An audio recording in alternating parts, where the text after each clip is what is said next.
The Snap on OTB Sports, brought to you in association with the Aer Lingus College Football Classic. Northwestern Wildcats versus Nebraska Huskers at the Aviva Stadium on Saturday the 27th of August 2022. Get tickets first. Official pre-sale is Friday the 19th of November. Yeah, and you're very welcome along to The Snap, your one-stop shop for all things American football here on Off the Ball. We're into November, which very much means we're into the business end of things this season and this time of year, but I'd like to be joined as ever by Cian Fahey to discuss all the goings on. Cian, how are things? I think I've had a bit of a mix-up here because all I can see is an empty chair running. I have an empty voice talking to me in my ear.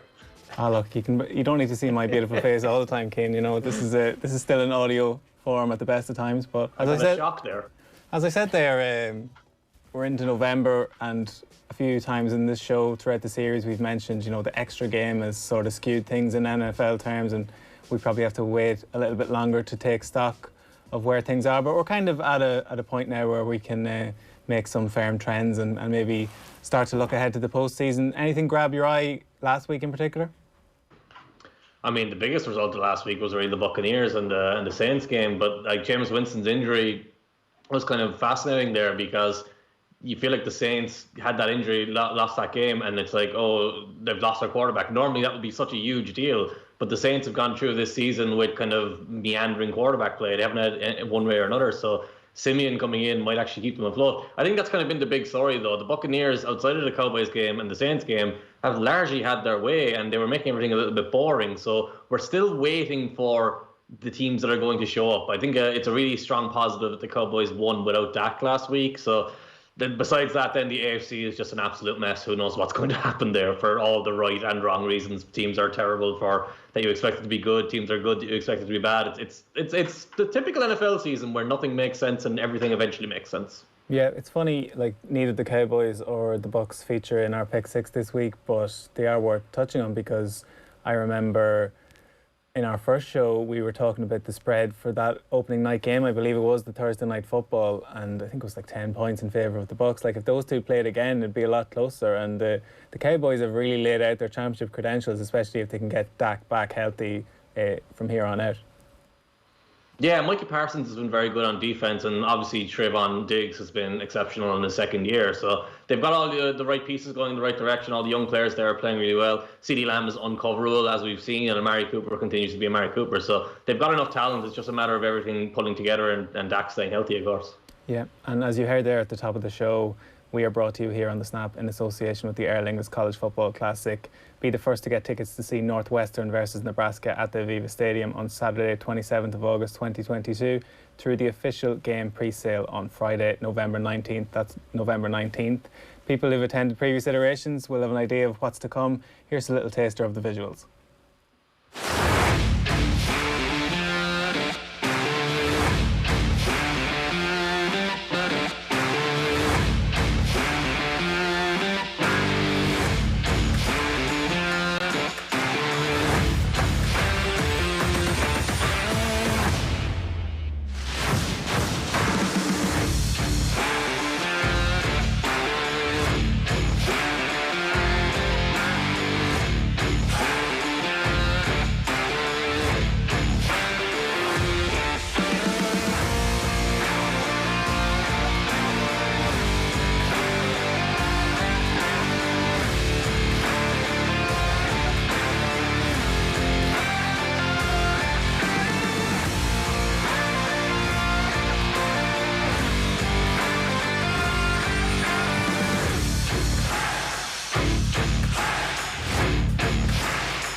Yeah, so Friday, November 19th, Cian, for anyone who wants to get involved. Hopefully we're going to be sorted with tickets, I'd like to presume, but we'll have to double check that. But we've spoken in previous weeks just about the fanfare around these games, and it's as much an event for like event goers as much as sports fans. Like you get a full 360 experience when you go to college game day.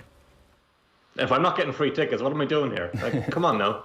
Yeah, it is. It's great. It's look, you saw there, like half of that wasn't even about football. Like it's just a massive party. And Dublin, like Dublin's a great city for going out and having a making a day of it. Its time of the year is perfect as well. You'll get good weather. It'll be a great game. And it's one thing I talked about this week.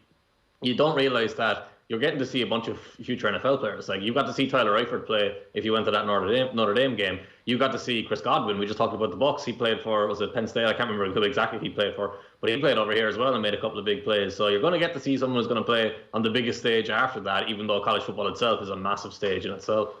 And I know you've worked in American media and probably really experienced the college ethos, like in terms of the game day itself, like ESPN and Fox, these kinds of stations, like this is a massive part of their broadcast and like on par with NFL almost. Yeah, so the way the NFL landscape works and the way the American sports media landscape works is NFL games themselves are bigger than anything else. They'll do 20 million, 22, 23 million. And that's because there's only 16 or 17 games a year for each team, and then you get the big markets. But the biggest sport really is college football. And the only reason that the individual games don't get larger numbers is because there's way more college teams and there's way more college games because of that. But the actual aspect of it, like the identity of it, like you will hear guys who grew up in the town next to a college and they identify as being Notre Dame people, as being Indiana people, and they're not saying the state, they're saying the college. Like the Alabama people just love identifying themselves with the Crimson Tide. They don't identify with Alabama, they identify with that team. And it's very similar to the GA.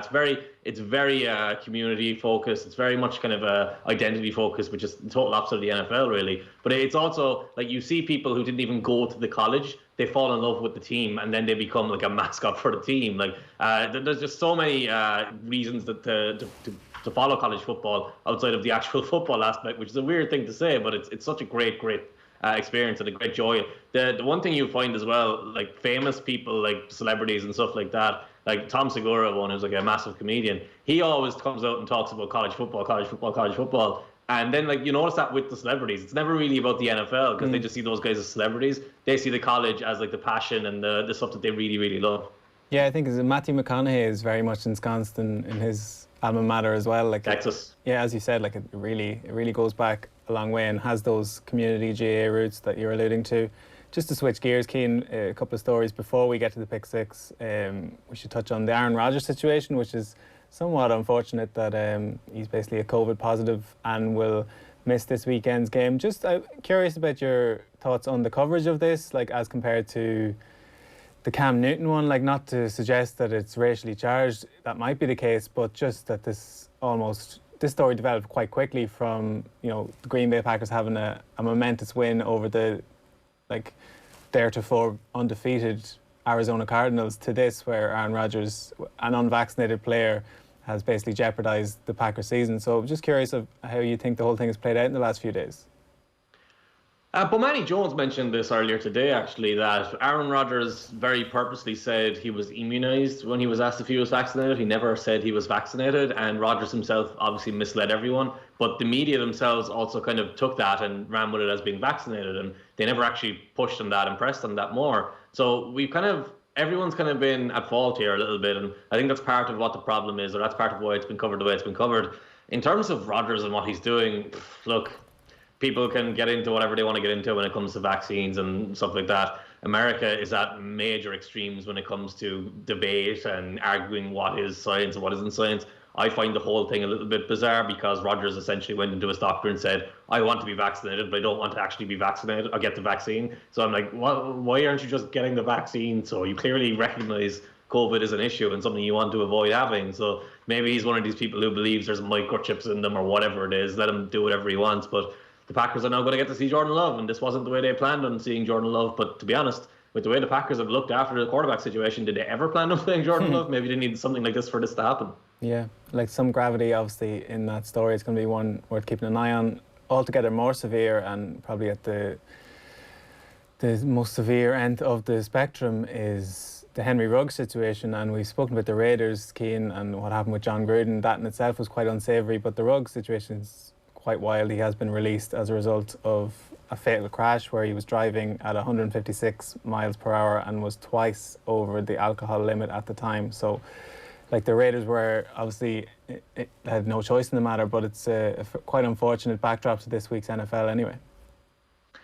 Yeah, it's an incredibly depressing story for many, many reasons. I think these are honestly the worst stories I ever come across because, personally, the way I view it, like, drink driving is obviously a horrible, horrible thing and no one should do it. But I also find it as something that's not like premeditated. It's not like he came out and murdered someone, so you can kind of view him that way and say he's someone who's a murderer. It's kind of more nuanced that way.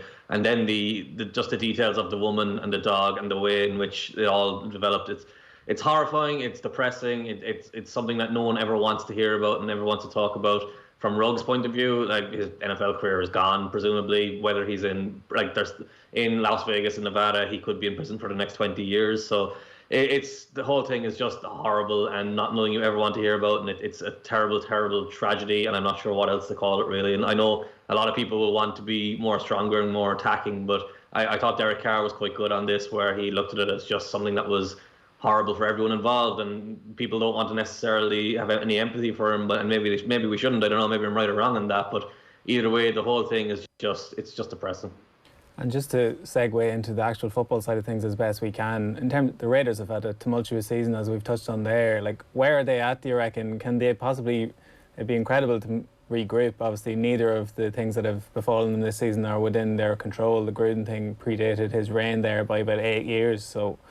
Like, they're still probably playoff talent, would you say? Or, like, can they possibly rally after all this? Yeah, who knows? You just don't know how things are going to weigh on people. Like, the Gruden thing was crazy, and that probably had. I think the Ruggs. Okay, so Ruggs is obviously a much, much larger issue in a general and an actual sense. In a football sense, I think more players will be impacted by Gruden's departure, just because it's about the coaching staff and the way the coaching works and how that's going to impact them over the rest of the season. With Ruggs, it's a kind of an immediate reaction to, oh my God, how did this happen? How did this happen with someone we know and someone we were working with and seeing all the time? So there's definitely an emotional toll. There's definitely a mental challenge that's going to be on that locker room over the next couple of weeks, and you just never know how teams are going to respond to that in a football sense.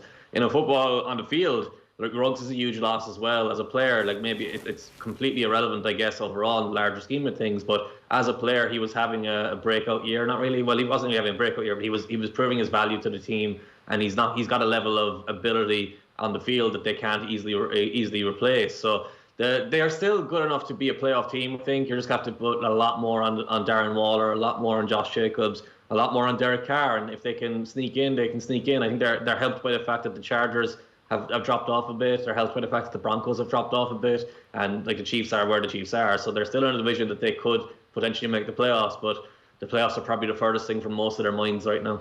Yeah, and just on a positive note, amidst all that, you touched on Derek Carr. Like, I think he's been hugely impressive and someone who's possibly on the borderline for a long-term stint in Las Vegas. I know they've basically every draft, it seems like they've been angling towards a replacement for Derek Carr, but I think he's fairly stood up in a playing sense as well. I've always rated him as a player. He's probably had some hiccups, but has been impressive, and his leadership skills have really shone through. So that is as a good note from, if you can take one from all of this. Just in terms of our own stuff here on the Snap, we have a ton of American football goodness coming your way this week with the return of OTB Club Gridiron. It'll have highlights from the Snap this episode and all our previous episodes, reports from games, early bird tickets, as we mentioned earlier, and lots more. You can pick up the code ahead of that exclusive 48-hour pre-sale on November 19th. That's the best place to get it. Sign up now at otbsports.com/Club Gridiron. Now, time for the Pick 6.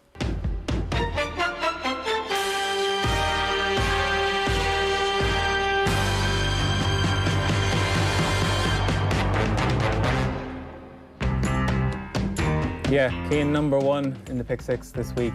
The biggest story of trade deadline. We mooted earlier, maybe this time last week, that Deshaun Watson was all but certain to move. Didn't happen. But Von Miller caught people a bit on the hop. My questionable wordplay for this is Miller Light, ? Because this isn't quite the Von Miller that single-handedly carried the ailing Peyton Manning to a second Super Bowl. He's not quite on that level, but when you've got Aaron Donald and other defensive weapons that the Rams have, he's an extra addendum to the whole thing and can have an impact. It's whether what they've given up is worth it. The Rams have really jeopardised their future in terms of future draft picks. I wonder what your take on it is. I mean, the Rams have done some mad things, but at the very least, they're spending it on good players. Like, you compare them to the Seahawks, who gave up 2 first-round picks for Jamal Adams, and they're just flat out regretting that. The Rams might have some regrets, but they're making aggressive moves to try and win a Super Bowl, and they're making smart moves.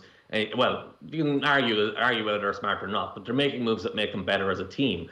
Von Miller was kind of at that perfect point of being that little bit older, having a couple of injuries in his past, being at that point where his window to win a Super Bowl is not in line with the Broncos' window to win a Super Bowl, so it just made sense from everyone's point of view. He's not a superstar like he once was, but he's still a very good player and can be a very good pass rusher. He opened this season much better than he has been in recent weeks, and maybe there's a little bit behind the scenes there that he didn't want to be in Denver anymore, and that's what led to this trade.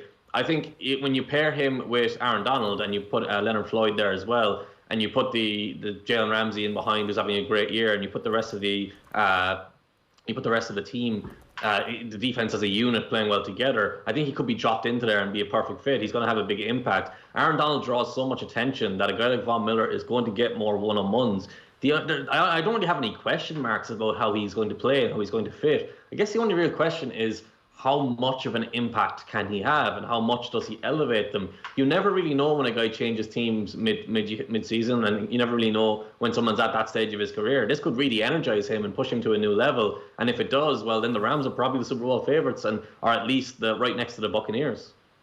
It's interesting. No, I think you're spot on. Like, it's probably a first ballot Hall of Famer on the strength of what he's done so far, and the kind of player that the Rams didn't need to get to the playoffs, but will get them through the playoffs, probably into the latter end, if he can stay healthy and have that kind of impact. Just on the Broncos side of things, it's quite interesting if you look at the details of this. We know Von Miller's coming into a contract year. The Broncos are still paying the majority of his salary. I think only a couple of $100,000 are falling on the Rams' books. So essentially, if you look at it that way, the picks that the Broncos are getting in return, they're basically paying for those. And I think speculation has mounted, and we won't be the first to suggest that they're banking up a bit of a draft haul to go after Aaron Rodgers in the next off-season. So do you think, like, obviously Aaron Rodgers would improve the team greatly. Are they in win-now mode if they get Aaron Rodgers in? Like, what's your makeup, or what's your thoughts on the makeup of that roster when everyone's healthy? So much can change, and I think the fact that you've gotten rid of Von Miller says they're going to have a little bit more of a reset. Like, Bradley Chubb will come back, and he's a really good pass rusher, so essentially you still have someone to build your defense around, but I don't think they have that kind of quality to be a contender straight away if you just get a better quarterback. Aaron Rodgers, I don't know, can you really give up a haul for him at this stage of his career? He's too old. Like, he's still a great quarterback, and he's probably got a few more years left in him, but it just seems too aggressive a move for the Broncos, especially when they don't have an established offensive line. The positives of the roster, like Melvin Gordon's still a really good running back. Noah Fant and, I can't say the other tight end's name, but there's a tight end there who's a compliment to him who's very, very good as well, who just came back from injury last week. So they've got two strong tight ends there. And then Cortland Sutton, Jerry Jeudy, Tim Patrick, a bunch of wide receivers there who are really good. So if you did get Rodgers, then you added an offensive lineman or two, you could have a really good offense there. But whether you'd have enough on defense to then compete with the best teams in the league, you're still wondering. Like, the off seasons in the NFL, an awful lot can happen. So if you do get a good free agent class, and if you do a couple of rookies who can contribute, things can turn around pretty quickly. But that's essentially what the Broncos have to do now, I guess, because it doesn't really look like they're going to be a playoff team. It did look like at the start of the year they could be a playoff team, and poor Teddy Bridgewater just seems to be at that point where he's always good enough to start and not good enough for anyone to stick with him for the long term. Like, even the Panthers replaced him with Sam Darnold, which obviously isn't working out, and we could have told you it wouldn't work out, but Bridgewater might just be the backup quarterback there for the long term. Maybe that might be the best thing he can offer. Yeah. On to number 2 in the pick 6, and White Christmas, an early Christmas present for the Jets, Cian. Have we got a QB controversy in New York all of a sudden? Like, a guy that most people hadn't heard of before this season, even though he's been with the Jets, I think, 2 years, since 2019. Like, this wasn't a case where he finagled a win, do you know, like, with the running back and just a few sneaky trick plays. Like, he set some sorts of records in terms of yardage thrown and made some clutch throws, I thought. Like, he went down, obviously he scored on the first drive, but, like, some nice decision making elsewhere in the game against what we thought and what we were building as a good team last week. So what's your assessment of the whole thing? I think we need to reassess if the Bengals are a good team. Who knows at this point, because that game was bizarre.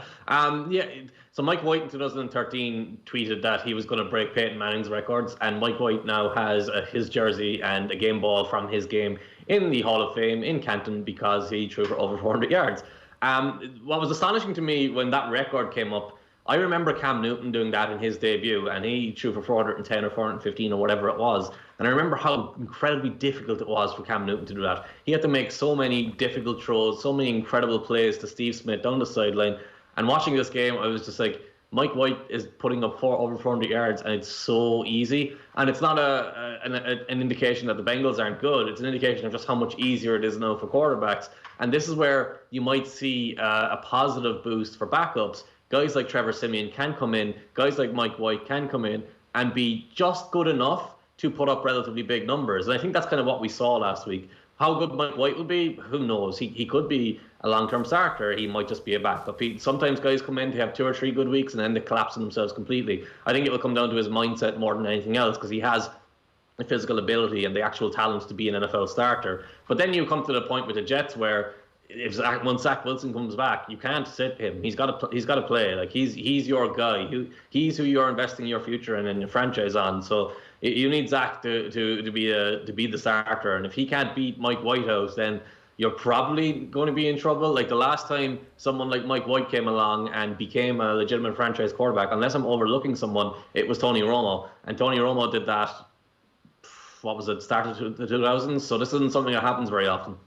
No, that's a good comparison, and a curious situation there where you've got a de facto rookie in Mike White, someone who hadn't played an NFL game or started one before this season, backing up Zach Wilson, who's an out-and-out rookie, and they've obviously drafted Joe Flacco back in to back up that QB core. They gave up a pick for that, so having released him, so that was a bit nonsensical from the Jets. But no, it's it is interesting. As you said, I think Wilson's going to get the nod, but should White get more chances and perform like that, or something even close to that level, he will get jobs there or elsewhere. So one to keep an eye on. And he's already got his gear in Canton, which is nobody can take that away from him. In terms of the Bengals, just quickly, the implications of that for them is a bit baffling.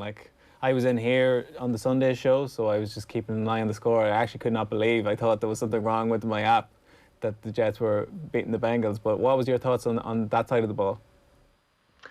I mean, to be fair, I kind of criticised them there a minute ago, but it did feel like they were largely in control of the game, and Jamar Chase dropped a touchdown. They had a couple of their own self-inflicted wounds inside of that, but it was pretty much routine and they were in control. And then in the fourth quarter, the Jets scored what looked like just a touchdown at the end that wasn't really going to actually amount to anything. But then the Bengals came out and tried to throw a quick throw outside on the very first play when they should have been just running clock, and it got tipped and intercepted. And then suddenly the Jets were in position to win the game, and everything kind of just devolved from there. I tend to just kind of throw it out and just say, okay, it was a one-off mad game. I didn't really see anything from the Bengals that suggests, they're suddenly a bad team or they've got major flaws they need to address. I think they probably just overlooked the Jets a little bit and then got caught in the end. So I wouldn't worry too much about them. I think they'll still be a playoff team.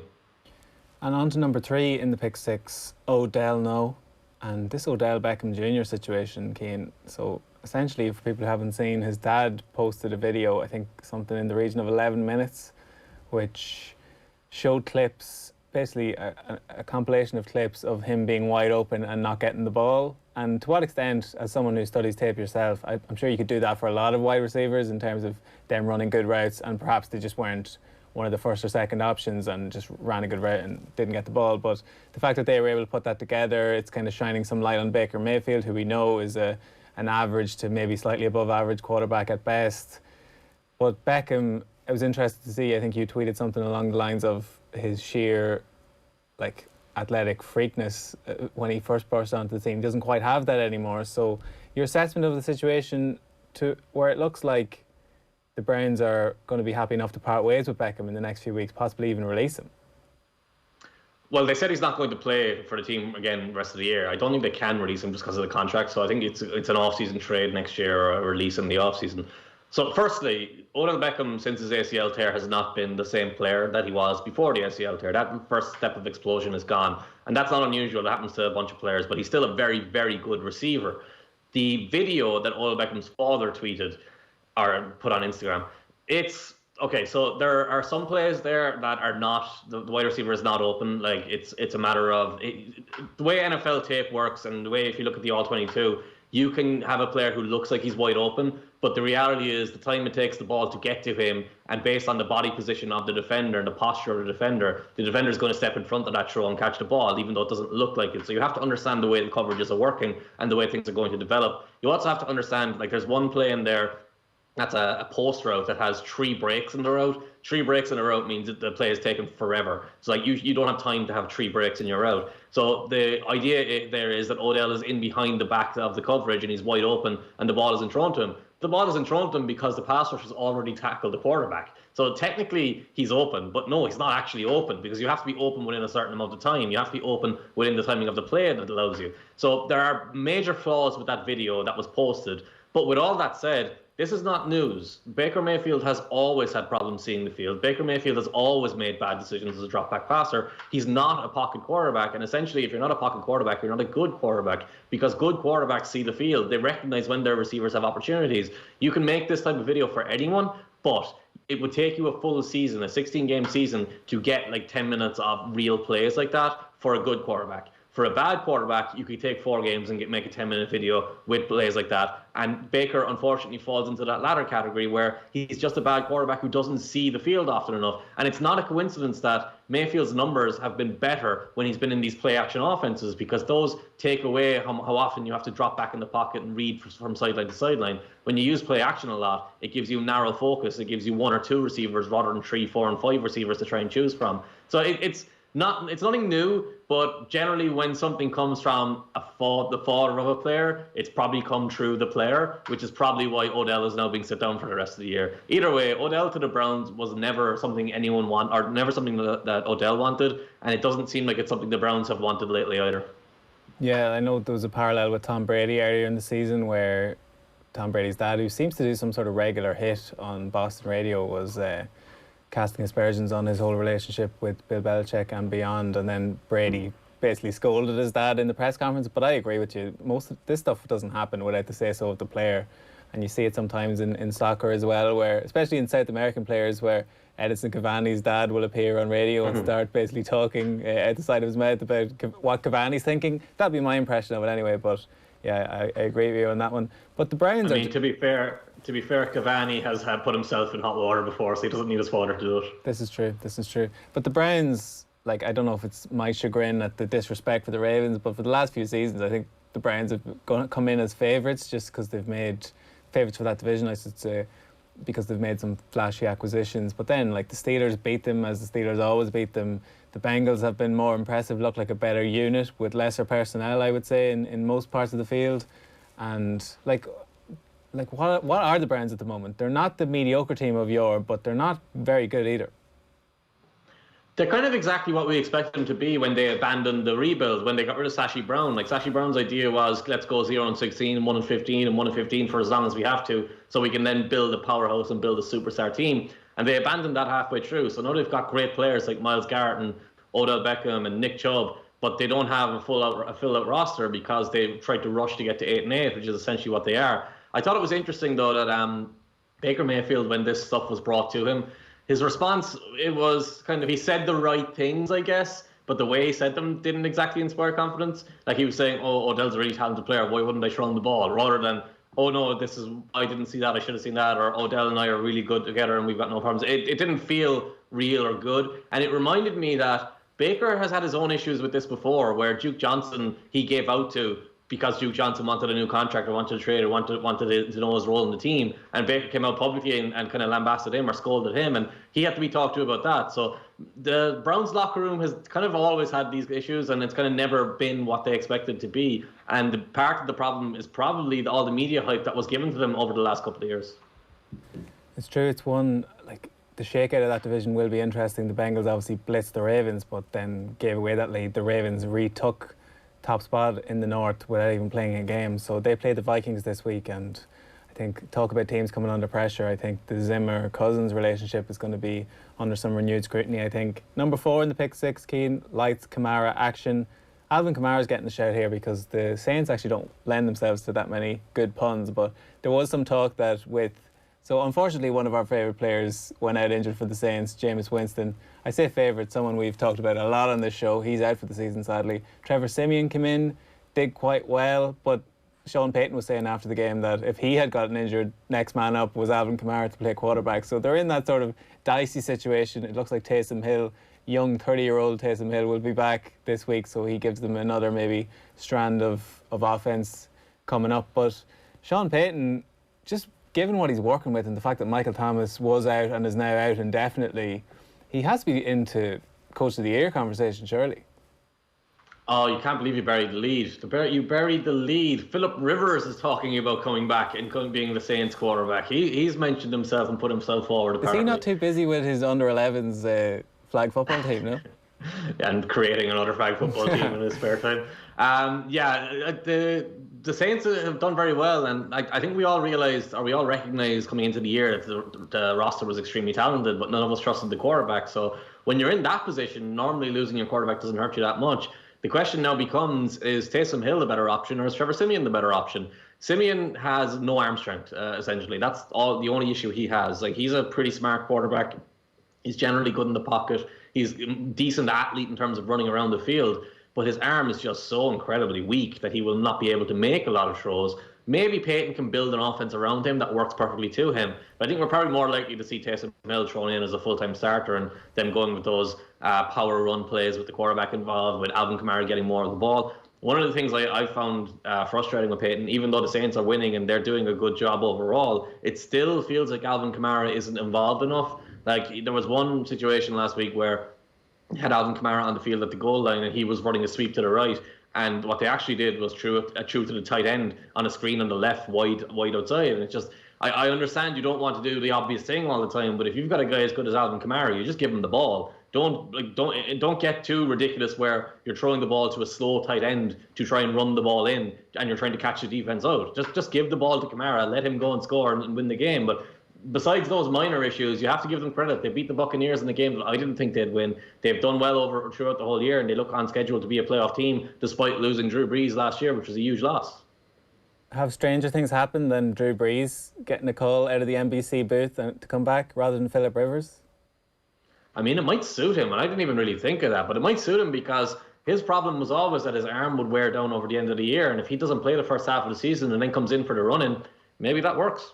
Yeah, he's looking nice and fresh there in the NBC studio. I thought there was some talk that he was going to get nudge Chris Collinsworth out of the booth, but Chris is still there for the time being anyway. We move on to number 5 in the pick 6, and another sad note, another player we've mentioned a good bit on the show, Derrick Henry, is out for the season also. After being on MVP pace for much of this season, he's been brought in by another fellow we mentioned last week, Adrian Peterson. So Peterson's going to step into the breach there somewhat, at least carry some of the load. Does this derail the Titans' chances, like people were talking about, with the best team in the AFC? I actually don't think it does. Like, it's different. And actually, I didn't realize Adrian Peterson was still trying to be in the league, because I'm surprised the Ravens didn't sign him after Gus Edwards went out, because that would have made perfect sense. The aspect of Derrick Henry, or the interesting dynamic of Derrick Henry, is he's not really a receiver and he's not really a pass blocker. You're not losing much in the passing game.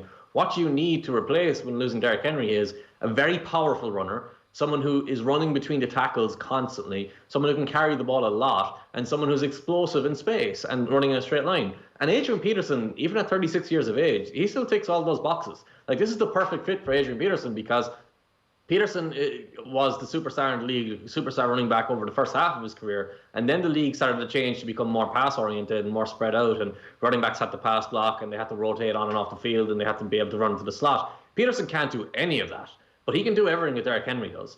I think you won't see the 250-yard rushing games. You won't see the 200-yard rushing games. But you'll see Peterson be very effective. You'll see him maintain the identity of that offense. And you'll see the play action still work for Ryan Tannehill. So I don't think this is going to completely derail their season by any means. I think they'll be fine.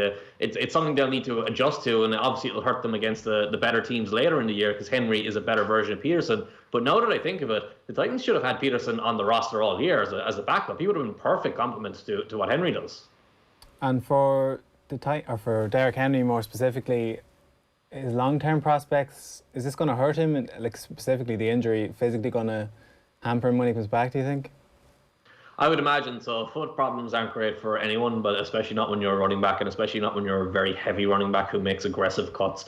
Like he's had a couple of good years now, and generally that's all you get from a running back. Peterson being 36 and still being in the league is an incredible achievement. That's more impressive than Tom Brady being 43 or whatever he is and playing quarterback still. Because running backs, like most running backs, are retired by 26, not 36. So Henry's going to follow that path, I'd imagine. But he's already got paid. He already got his big contract. The Titans have got value from him, so no one can really complain too much if he does never reach the heights he's currently at.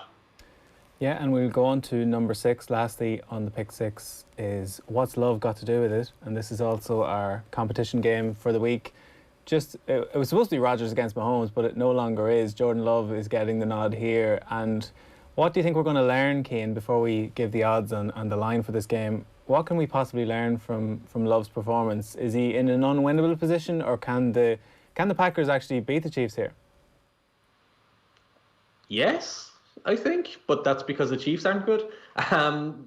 Jordan Love has barely played, so we don't really know what he is. I know what he was in college a couple of years ago. He was a developmental passer who should have gone in the second or third round, but went at the end of the first round, and hasn't really shown it in the limited time he's played in preseason and stuff like that. So you don't really know what you're going to see. I think if you want to compare him stylistically to someone, you'd compare him to Patrick Mahomes, but he's not on Patrick Mahomes' level. He just has that style of play. So maybe this is the perfect game for him to start. They can win. I don't think they will win, but if they do, it'll be on the back of the couple of running backs they've got there, Aaron Jones and the second running back's name escapes you right now. But it'll be on the back of the two running backs there rather than the passing game. You have to remember the wide receivers are all coming off of COVID.